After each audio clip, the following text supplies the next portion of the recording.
नमस्कार, आप देख रहे हैं आज तक का ये खास कार्यक्रम। वोटिंग से मात्र 60 घंटे पहले सर्वे का ग्रैंड फिनाले। इस वक्त हमारे साथ केंद्रीय संचार मंत्री रविशंकर प्रसाद जुड़ गए हैं। कुछ देर में हमारे साथ आशुतोष भी होंगे आम आदमी पार्टी के। हमारे साथ नलनी सिंह हैं, ओम थानवी जी हैं, संबित पात्रा जी हैं और दिल्ली के वोटर, सबसे अहम है दिल्ली के वोटर जो कि तय करने वाले हैं तमाम पार्टियों की किस्मत। तालियों से स्वागत हो आपका। नजर है इस वक्त हमारी तमाम सर्वेस पर। इंडिया टुडे ग्रुप सिसेरो के आंकड़े हमने आपके सामने रखे। अब से थोड़ी ही देर पहले 2 और चैनलों और अखबारों ने अपने आंकड़े लोगों के सामने रखे हैं। आइए उन पर भी एक नजर डाल लेते हैं। India today Cicero opinion poll के मुताबिक आम आदमी पार्टी बहुमत का आंकड़ा पाती नजर आ रही है। 38 से 46 सीटें आपको मिलने की उम्मीद है। थोड़ी देर पहले इंडिया टीवी और सी वोटर ने सर्वे रखा है जिसमें 36 सीटें वो बीजेपी को दे रहे हैं, 31 सीटें आम आदमी पार्टी को, कांग्रेस को केवल 2। एबीपी नीलसन का सर्वे है जिसमें 38 सीटें आम आदमी पार्टी को, 30 सीटें बीजेपी को। यानी इंडिया टुडे और एबीपी दोनों आम आदमी पार्टी की सरकार दिखा रहे हैं और साथ के साथ सी वोटर कह रहा है कि बीजेपी की सरकार बनेगी। और जी न्यूज की अगर बात करें तो जी न्यूज में हंग असेंबली की तस्वीर नजर आ रही है। जी न्यूज कह रहा है कि बीजेपी को 32 से 36 सीटें मिलेंगी और आम आदमी पार्टी को 30 से 34। तो लग रहा है कि सर्वेयर भी थोड़े कंफ्यूज्ड हैं और अलग अलग स्थिति वो वोटर्स के सामने अलग अलग तस्वीर रख रहे हैं। रविशंकर प्रसाद जी, 2 नए सर्वे आए हैं, थोड़ी सांस में सांस आई होगी आपकी कि चलिए अब आप कह सकते हैं कि सर्वे अलग अलग किस्म के हैं। पहले तो सर्वे सब आप ही की हवा दिखा रहे थे। देखिए राहुल जी, हमको अपने ऊपर विश्वास है क्योंकि नरेंद्र मोदी और भाजपा दिल्ली की जनता के दिल में है। और आज आपने देखा कि मध्य प्रदेश में भी सब जगह हम जीते हैं। दिल्ली को सुशासन चाहिए, गुड गवर्नेंस चाहिए।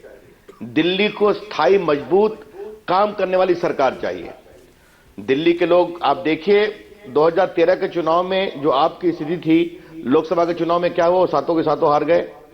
केजरीवाल जी गए थे काशी में मंगल करने, जमानत जब्त हो गई। अब आज दिल्ली का चुनाव है, दिल्ली के लोग बहुत ही समझदार हैं। पर सर वो तमाम चाहते हैं सर्वे जो एक चीज जैसा बता करे रहे हैं। उसको। सर तमाम सर्वे ये दिखा रहे हैं कि दिल्ली की जनता इस वक्त आर्थिक आधार पर बटी हुई है। दिल्ली में जो गरीब लोग हैं, झुग्गी झोपड़ी में रहने वाले लोग हैं, वो सभी सर्वे में आम आदमी पार्टी के साथ खड़े नजर आ रहे हैं। दिल्ली के जो अमीर लोग हैं, जो मध्यवर्गीय लोग हैं, वो भाजपा के साथ नजर आ रहे हैं। ये पहला चुनाव है देश में हाल फिलहाल में जो कि आर्थिक आधार पर लड़ा जा रहा है, जात पर नहीं, क्षेत्रवाद पर नहीं, धर्म पर नहीं, बल्कि आर्थिक आधार पर। ऐसा क्यों हो रहा है कि दिल्ली की गरीब जनता बीजेपी को नकार रही है? पहली बात है कि आपके इस विश्लेषण से मैं बिल्कुल असहमत हूं। मैं पिछले 7-8-10 दिन से दिल्ली में हर जगह भाषण देने जा रहा हूं। आज मेरी सभा ओखला में कस्तूरबा नगर में थी। वहां पर मैंने देखा बहुत संख्या में गरीब आए थे। जनधन योजना जो मोदी जी का, इसका बहुत बड़ा असर है। मोदी जी ने बात कही है कि जो गरीब की झुग्गी जहां है वही मकान बनेगा उनका पक्का। ये सारी बातें लोगों के सामने हैं। तो इस तरह से दिल्ली के लोगों को बांटना आप अन्याय कर रहे हैं। वो उस पार्टी के साथ जिसको इतना निर्णायक बहुमत मिला है और दिल्ली की सातों की लोकसभा की सीट जीते हैं। मैं फिर कह रहा हूं, दिल्ली के लोग फैसला करना जानते हैं कि केजरीवाल जी क्या परफॉर्म कर पाएंगे, क्या काम कर पाएंगे या धरना देते रहेंगे। जो 49 इसमें छोड़ा, आगे नहीं छोड़ेंगे, इसकी क्या गारंटी है? और कम से कम अगर ये तो भाजपा के मानेंगे लोग काम करना चाहते हैं तो रविशंकर जी कि बीजेपी का जो विजय रथ था, जो मई से एक के बाद एक राज्य में फतह प्राप्त कर रहा है, सबसे बड़ा चैलेंज अगर कहीं दे रहे हैं कोई, तो केजरीवाल ने बीजेपी की कम से कम नाक में तो दम करके रखा है। अगर राहुल कंवल को यह बोल करके संतुष्टि मिलती है तो आपके उस संतोष का मैं सम्मान करता हूं। जो 10 तारीख को मालूम होगा ना श्रीमान। अगर आपके सर्वे की बात ही कर लें, अगर आपके सर्वे की बात कर लें तो 2 एक तरफ हैं, 2 आम आदमी की तरफ हैं, 2 भाजपा के साथ हैं। एक आपके अनुसार कंफ्यूज्ड है, लेकिन जनता कंफ्यूज नहीं है राहुल बाबू, जान लीजिए आप। और आज श्रीमान केजरीवाल को यह जवाब देना पड़ेगा कि 2 करोड़ रुपए जो उनके आए हैं उस पर वो जवाब क्यों नहीं दे रहे हैं। एक कंपनी जो फर्जी है, जिसका पता फर्जी है, जिसके डायरेक्टर का नाम फर्जी है, जिसके डायरेक्टर का पता फर्जी है, जो कंपनी कुछ बिजनेस नहीं करती, जिस कंपनी का कोई मुनाफा नहीं होता, उस कंपनी के 50-50 लाख रुपया रात के 12 बजे सर आते हैं। इसी से जुड़ा हमारे एक दर्शक इसका का जवाब सवाल है क्यों नहीं आपके देते लिए। नहीं नहीं, ये आपका अहम सवाल है, लेकिन एक दर्शक है जो कि इसी से जुड़ा आपसे सवाल पूछना चाहता है। पूछिए आप।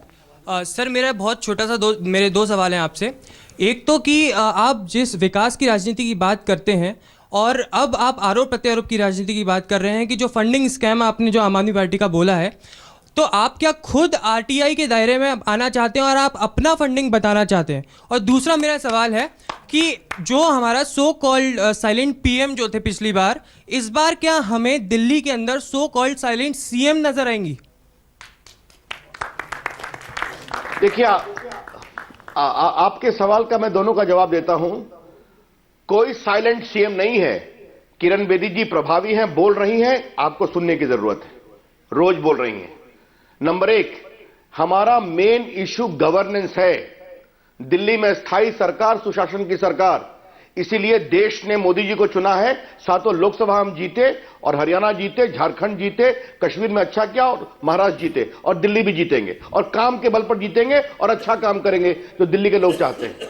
जो आपने बाकी फंडिंग की बात की है, मेरा सीधा सवाल है, जिस तरह से श्रीमान केजरीवाल जी दूसरे को भ्रष्ट की लिस्ट रोज सुनाया करते थे और अपने पॉकेट से किसका विदेश में पैसा जमा ये बताया करते थे, आज उनके सब सवाल उठ रहे हैं, उसका जवाब क्यों नहीं दे रहे हैं? आपका जवाब वाजिब है रविशंकर जी, आपका जवाब वाजिब है, लेकिन उससे बड़ा सवाल तो यह है कि केजरीवाल का भंडाफोड़ इसलिए हुआ क्योंकि उन्होंने सारे डिटेल्स पब्लिक कर दिए थे, अपनी वेबसाइट पर डाल दिए थे। आपको कौन कितना पैसा देता है तो पता ही नहीं चलता। आपके यहां क्या स्कैम है या कहां से आता है पैसा, ये तो बताइए जनता को। देखिए, मैं एक बात आपको बहुत ही स्पष्ट कर देना चाहता हूं कि हम इनकम टैक्स में अपना पूरा रिटर्न भरते हैं, सारी डिटेल्स रहते हैं। हम चुनाव आयोग के सामने हर इलेक्शन के बाद पूरा डिटेल्स देते हैं। अभी तक जहां तक मेरी जानकारी मिली है, मैं खुद कंफर्म में, लोगों ने बताया है कि आम आदमी पार्टी ने अपना रिटर्न भी नहीं दिया है। लेकिन फिर मैं आपसे बात कह रहा हूं, जो केजरीवाल साहब देश के सामने अपने को सबसे ईमानदार, सबसे नैतिकता के बल पर अपनी बात कह रहे थे, जब आज उनके नैतिकता का भंडा फूट रहा है तो वो खामोश क्यों है? इस बात का जवाब देना पड़ेगा उनको। और एक कंपनी का एड्रेस जो दिया गया, मैं देश का संचार मंत्री हूं, तो दिल्ली में वो एक विभाग का निकला पोस्ट ऑफिस, उसको उन कंपनी ने अपना पता बताया हुआ है। तो देखिए, जब सच्चाई सामने आती है तो दूसरे पर आरोप लगाना, यही केजरीवाल जी कॉन्स्टिट्यूशन क्लब में बैठकर देश का कौन नेता भ्रष्ट है उसकी सूची बताया करते थे।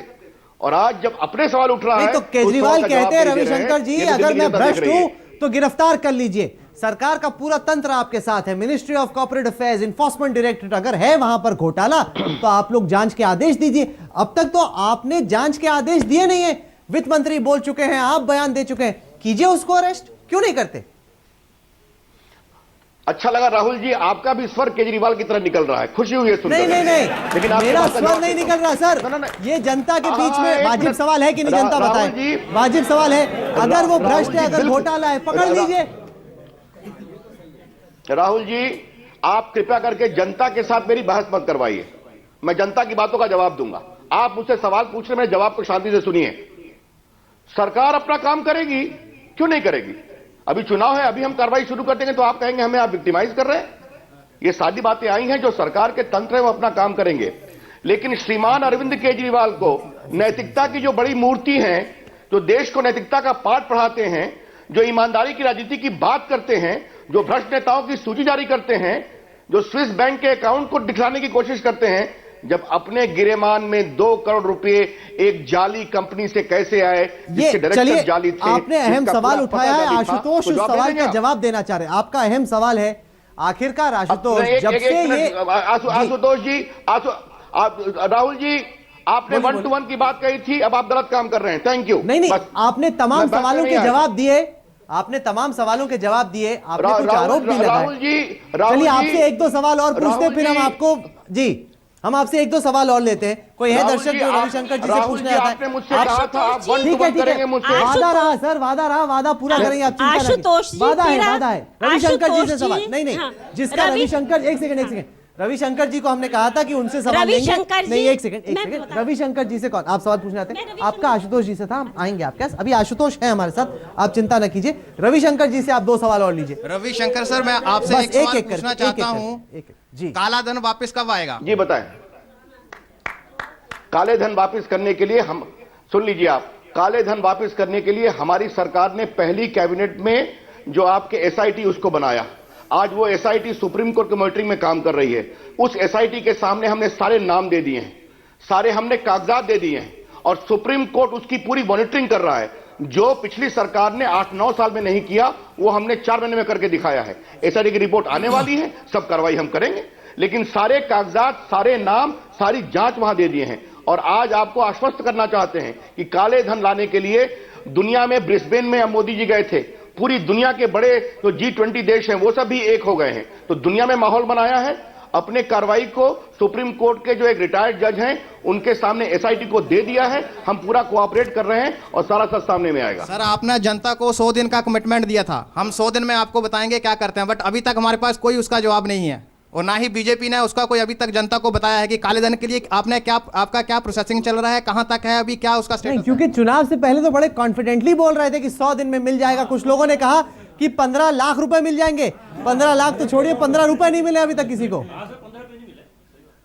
ये तो वाजिब सवाल है रविशंकर। श्रीमान राहुल जी, मैं मुझे जवाब देने दीजिए आप, वो हमारे मित्र ने पूछा है। मैंने पहले कहा कि नरेंद्र मोदी की पहली कैबिनेट ने पहले फैसले में स्पेशल इन्वेस्टिगेशन टीम को बनाया जो सुप्रीम कोर्ट ने 2 साल पहले आदेश दिया था और मनमोहन जी की सरकार ने नहीं किया था। फिर आप कह रहे हैं हमने इस 4 महीने में सारा इन्वेस्टिगेशन करके एसआईटी के सामने डिटेल्स दे दिया है। लेकिन जब एसआईटी सुप्रीम कोर्ट के रिटायर्ड जज तो सुप्रीम कोर्ट ने बनाया है, सुप्रीम कोर्ट की मॉनिटरिंग में कार्रवाई कर रहा है, हम पूरा सहयोग कर रहे हैं, तो कैसे करें? हम नहीं कर रहे हैं। आप ये तो आरोप चलिए आपका। रविशंकर जी, आप जुड़े हमारे साथ, आपने अपनी राय हमारे दर्शकों के साथ रखी, इसके लिए आपका बहुत बहुत शुक्रिया। रविशंकर प्रसाद जी के लिए तालियां। आशुतोष जी, रविशंकर प्रसाद जी ने एक अहम सवाल उठाया, वो ये कि नैतिकता का पाठ पढ़ाने वाले केजरीवाल, ये जो 2 करोड़ बोगस रुपए आपके पास मिले उसके बारे में आप क्या कर रहे हैं आशुतोष जी? जब से ये ऐलान हुआ, जब से ये घोषणा हुई कि 2 करोड़ रुपए फर्जी कंपनियों से आया, अब तक आपने क्या कार्रवाई की है, ये दर्शकों को बताएं आशुतोष। देखिए, सबसे पहले तो मैं रविशंकर प्रसाद जी को बधाई देना चाहता हूं कि जैसे किरण बेदी डिबेट से भागी, वैसे रविशंकर प्रसाद जी जो केंद्रीय मंत्री थे वो भी डिबेट नहीं करना चाहते थे। मैं तो उनसे चंद सवाल पूछना चाहता था। उनके जो दूसरे पार्टी के हैं, आप उनसे पूछिए सवाल। से वो उनके प्रवक्ता है, मुझे लगता है रविशंकर प्रसाद जी को सवालों का जवाब देना चाहिए। अब मैं ये तो नहीं कहूंगा कि आप बीजेपी को बहुत अनावश्यक कवरेज दे रहे हैं, मैं बिल्कुल नहीं कहूंगा इस बात को, क्योंकि इसका कोई मतलब नहीं है। लेकिन रविशंकर प्रसाद जी को इस सवाल का जवाब जरूर देना चाहिए कि आखिर मेरे सवालों से वो भागते हुए क्यों दिखाई पड़े। किरण बेदी डिबेट नहीं करना चाहती, रविशंकर प्रसाद डिबेट नहीं करना चाहते, मैनिफेस्टो नहीं लाना चाहते हैं। मैं उनसे 2 सवाल पूछना चाहता हूं कि मुद्दे पे आ जाइए, 2 करोड़ का क्या होगा, ये भागा भागी छोड़िए। कहा था कि कुछ सवाल नहीं, दर्शकों के सामने साफ होना चाहिए कि रविशंकर जी को कहा था कि कुछ सवाल हम उनसे करेंगे, उसके बाद हमारी डिबेट जारी रहेगी। डिबेट के लिए संबित पात्रा है यहाँ पे आशुतोष। नहीं, बट ये अनफेयर है। मैं फिर अपना प्रोटेस्ट दर्ज करा दूं, ये अनफेयर है। आपने रविशंकर प्रसाद को 12 मिनट का वक्त दिया, पूरे उनको अकेले दिया, अपनी बात रखने का मौका दिया। चलिए, अब आपको मौका मिल रहा है, आप बोलिए। जवाब देने से मना कर दिया और अब मैं जब बोलना चाह रहा हूं तो संबित पात्रा बीच में कूद रहे हैं। तो अगर आप 30 मिनट में से 15 मिनट अगर आप बीजेपी को दे देंगे, चलिए संबित को मैं संभालता हूं, आप जवाब दीजिए।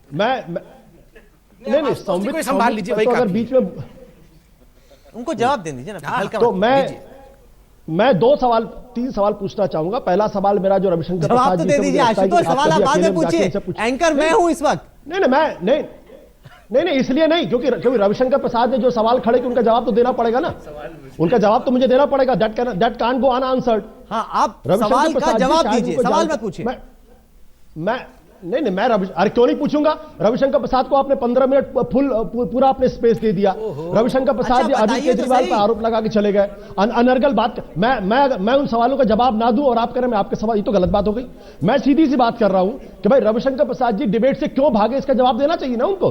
दूसरी बात, हाईकोर्ट ने बीजेपी को कुछ सवाल उनसे शुरू में, उसके बाद डिबेट होगी, ये चर्चा हुई थी। आपसे जो हम सवाल पूछ रहे हैं, जो रविशंकर जी ने बात दिए, उसका आप जवाब दीजिए ना आशुतोष। राहुल, अगर आपने मुझसे यह कहा होता कि यहां पे रविशंकर प्रसाद जी शुरू में आएंगे तो मैं 15 मिनट बाद बैठ जाता। अच्छा आशुतोष, चलिए आप जवाब तो दीजिए। आपको मालूम है कि टेलीविजन का टाइम कितना कीमती है, इतने बड़े एंकर हैं आप बताइए ना, जवाब तो दीजिए। नहीं राहुल, मैं अपना प्रोटेस्ट दर्ज कराना चाहता हूं। हम लोग जवाब देते हैं उनके बिहाफ पे, बताइए। नहीं, आप किस तरीके से, आप अनफेयर तरीके से आम आदमी पार्टी को ट्रीट कर रहे हैं, मैं ये बताना चाहता हूं आपसे। रविशंकर प्रसाद को आपने 15 मिनट का समय दिया, उनके जो मन में आया अनर्गल वो आम आदमी पार्टी के बारे में बोलते चले। आपको भी तो मौका नहीं मिला, तो बोलिए तो सही। सभी टेलीविजन चैनल में अरविंद केजरीवाल जी का नॉनस्टॉप इंटरव्यू चल रहा है, वो नहीं देख रहे हैं। आपका चैनल क्या अरविंद केजरीवाल जी का इंटरव्यू नहीं दिखा रहा है? बिल्कुल दिखाना चाहिए। तो इसमें क्या इनको क्या परेशानी है? अगर रविशंकर प्रसाद जी का 10 मिनट जनता ने सुन लिया तो बीच में कूद रहे हैं आप, इनको क्या मुश्किल हो रही है? अच्छा आशुतोष, ऐसे हम लोग वक्त खराब कर रहे हैं, आप प्लीज जवाब दीजिए। जो सवाल पूछे गए आपको जो पॉइंट रेज करना है, जवाब होगा तभी तो देंगे। जवाब है नहीं इनके पास। आपत्ति हमने रजिस्टर कर ली, अब सवाल का जवाब दीजिए। मैं आपके सवाल का जवाब दे रहा हूं। आप बीजेपी से सवाल पूछिए, क्या दिल्ली हाई कोर्ट ने एफसीआरए के वायलेशन में बीजेपी को इंडिक्ट किया था या इंडिक्ट नहीं किया था? सवाल पूछिए उनसे। क्या उन्होंने कहा कि आम आदमी पार्टी काला धन लेती? जरा उनसे पूछे राधा टिम्बलो कौन थी जिसका ब्लैक मनी और जिसका अकाउंट मिला पकड़ा गया और बाकायदा सुप्रीम कोर्ट को उसका जवाब दिया गया। तीसरी बात, आप आम आदमी पार्टी के 20 करोड़ के बारे में हिसाब देते हैं, आपकी पार्टी का 80% फंड कहां से आता, आप उसका जवाब देना नहीं चाहते। चौथी बात, आपके चुनाव के दौरान 20,000 करोड़ का जो खर्चा हुआ उसका हिसाब कौन देगा? तो आम आदमी पार्टी पर उंगली उठाना बहुत आसान काम है। मैं सीधी सी बात जानता हूं, हमने जो पैसे लिए हैं उसके 3 मानदंड है, उसके लिए सरकार जिम्मेदार है। एक, इनकम टैक्स ने इन कंपनियों को पैन नंबर इशू कर रखा है, हम जाहिर सी बात है ड्यू डिलिजेंस करने के बाद दिया होगा, ऑथेंटिसिटी चेक करने के बाद दिया होगा। दूसरा, बैंक ने उनको अकाउंट नंबर दे रखा है, निश्चित रूप से बैंक ने उनका ड्यू डिलिजेंस किया होगा, ऑथेंटिसिटी चेक की होगी, उसके बाद बैंक अकाउंट नंबर किसी अहरे गहरे को नहीं दे सकते। तीसरी बात, आरओसी यानी जो रजिस्ट्रार ऑफ द कंपनीज है उन्होंने इन कंपनीज को रजिस्टर्ड किया है, उन्होंने भी पूरी ऑथेंटिसिटी चेक करने के बाद किया होगा। तो आम आदमी पार्टी ने किसी से पैसा लेने के पहले जो गवर्नमेंट के द्वारा जो मानदंड स्थापित है, बैंक अकाउंट चेक किया, पैन नंबर चेक किया, साथ ही साथ कंपनी रजिस्टर्ड ये चेक किया, और चेक करने के बाद जो पैसा लिया वो चेक में पैसा लिया, चेक में पैसा लेने के बाद चलिए आशुतोष, अब वक्त हो गया एक ब्रेक का। डाल दिया। आपने लंबा जवाब दिया। मैं देख रहा हूं कि सवाल तो सब पूछ रहे हैं, आम आदमी पार्टी भी सवाल पूछ रही है, बीजेपी भी सवाल पूछ रही है। सवाल पूछना लगता है बड़ा आसान है, जवाब कोई देना नहीं चाहता। यह है दिल्ली का इस बार का चुनाव।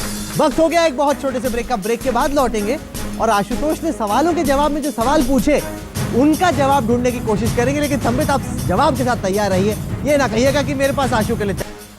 आप देख रहे हैं आज तक और हम मौका देना चाहते हैं हमारे साथ जो तमाम वोटर जुड़े हैं वो सवाल पूछने के लिए बेसब्र है। मैम, आप सवाल पूछना चाहती हैं, पूछिए।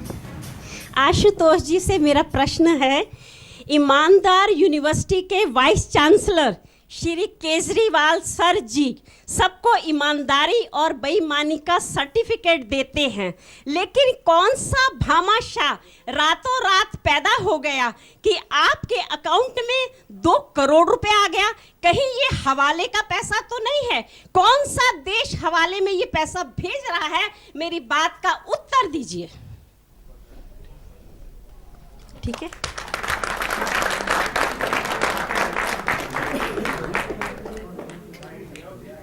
आशुतोष सुन तो रहे हैं लेकिन जवाब नहीं दे रहे, तो नहीं, कुछ नहीं होता, हो सकता है कि कट गया हो कॉल। हम ये कॉल एक बार फिर से बांधने की कोशिश करते हैं। मैम, आपका सवाल बड़ा अच्छा था, इसका जवाब जरूर मिलना चाहिए, लेकिन एक छोटा सा ब्रेक ले लेते हैं। कह रही है मैडम कि लेके रहेंगी जवाब। ये है आज का वोटर, इस जज्बे के लिए तालियां बजनी चाहिए। ये है वोटर कि नेता सुने ना सुने, मैं सुनाऊंगी जरूर और जवाब लूंगी जरूर। चलिए एक छोटा सा ब्रेक लेते हैं, आशुतोष से हम फोन कनेक्शन दोबारा पैच करेंगे और लौटेंगे आज तक पर एक छोटे से ब्रेक के।